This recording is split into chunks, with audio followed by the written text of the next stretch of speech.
ᛊᛏᛁᛒᚖᚗᚉ a son of Woden, he from whom come the Scyldings. He had a palace and ruled over the lands which are now called Denmark, and which were then called Gotland. Scyldus had a son who hight Frithleif, who ruled over the lands after him. Frithleif's son hight Frodo.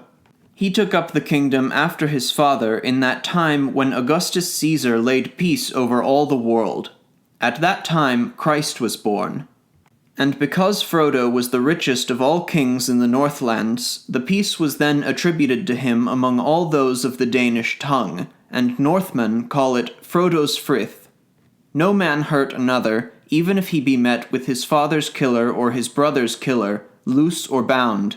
At that time also there was no thief or robber, so that a gold ring would lie for a long time on Yelling's Heath. King Frodo sought an invitation into Sweden, to the home of that king who is named Fjolnir. At that time he bought 2 female slaves, who hight Fenya and Menya. They were mickle and strong. In that time were found in Denmark 2 millstones so large that no one was so strong as to be able to carry them. And this quality belonged to the querns, that they would always mill up whatever the miller asked for. This quern hight Gróti. Hangjaw was he named who gave King Frodo the quern. King Frodo put the bondswomen to work at the quern and bade them to mill gold and peace and happy luck for Frodo. Then he gave them no rest or sleep longer than the cuckoo was silent, or than a song might be sung. It is said that they sang that lay which is called Gróttasångr. And ere they let up their singing, they had milled up an army against Frodo, so that during that night came thither that sea-king who hight ᛊᛖᛏᛁᛒᚖᚱᚷᚨᚉ, and he slew Frodo, and seized there a great booty. Thus came to an end Frodo's frith. ᛊᛖᛏᛁᛒᚖᚱᚷᚨᚉ carried off with him Gróti, and likewise Fenya and Menya, and bade them mill salt. He bade them mill for a long time.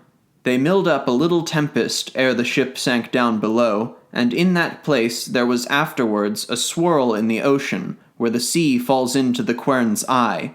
Thus the sea became salty. Now are come to the king's house 2 prophetesses, Fenya and Menya.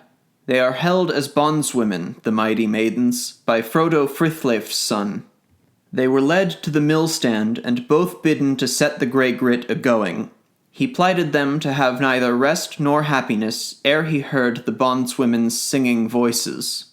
They turned the noisy mill round to a howling jingle. "Let us grind, ease up on the stone!" He bade the maidens that they should mill. They sang and they swung the turning stone until Frodo's men were mostly asleep. Then Menya said that they were come to the meal. "We mill wealth for Frodo, we mill him all hap. At joy's millstand we mill money in plenty, seeing as he sits on wealth, sleeps on down, and awakens at will, then it is well ground. Here no one should hurt another, nor tend towards bale, nor bring about bane, nor strike as such with a whetted sword, even if he should find his brother's killer bound." And he said not a word to them, but, "Sleep not more than the house cuckoos do, or for longer than it takes to recite one lay." "Thou wert not, Frodo, full wise of thyself, nor an ally to men, when thou boughtest bondswomen. Thou chosest by strength and by appearance, but askedst not about ancestry. Hardy was Hrungnir, and likewise his father. Thiazi was stronger still than them. Ethi and Aurnir are kinsmen, brothers of mountain giants, from whom we are born. Gróti would not have come from out the grey fell, nor this hard rock from out the earth, nor would a mountain giant maiden be milling so, if we 2 had known aught of this. 9 winters we were play-sisters, grown up strong down below the earth. We stood maidens of mighty works. We ourselves brought the sitting rock out of its stead. We vaulted the stone away from the giant's abode, so that the earth shook before its passing. So swung we to the turning stone, this heavy rock, that men might take it. And afterwards in Sweden, we 2 prophetesses walked among the people. We chased bears and broke shields. We went through grey-circed armies. We overthrew one chieftain, supported another. We granted aid to Gotthorm the Good.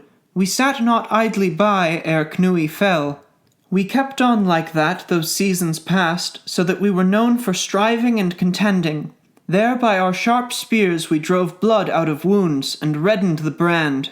Now we are come to a king's house, mercilessly kept as bondswomen. Mud eats away at the soles of our feet, and the chill from above. We draw a fiend's quern. It is bleak at Frodo's. Hands must have rest. The rock will stand still. I have milled my fill of meal. Rest will not be amply given to the hands, ere Frodo reckons the milling full done.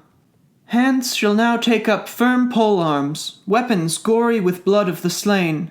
Wake thou, Frodo, if thou wilt listen to our songs and to the old sagas. A fire I see burning before the eastern burrow. War spells waken, that will be recognized as the beacon. An army will come hither at once, and burn the town before the king. Thou wilt not hold on to Hlêðr's throne, nor the red gold rings, nor the mighty millstone. Let us take up the mill-handle, sister, more keenly. We are not yet warmed by the blood of the slain. My father's daughter has milled mightily, for she saw the feyness of a great many men. Great studs sprang from the millstand, iron-mounted. Let us mill on further. Let us mill on further. Yrsa's son, Halfdan's kinsman, will avenge Frodo. He will be called in relation to her a son and a brother. We both know this. The maidens milled, their might was cast. The young women were in a Jotun fury. The meal bins shook, the millstand was thrust from above. The heavy rock was rent asunder in twain. And the mountain giantess spoke these words. We have milled, Frodo, as now we cease. The ladies have long stayed on the grind,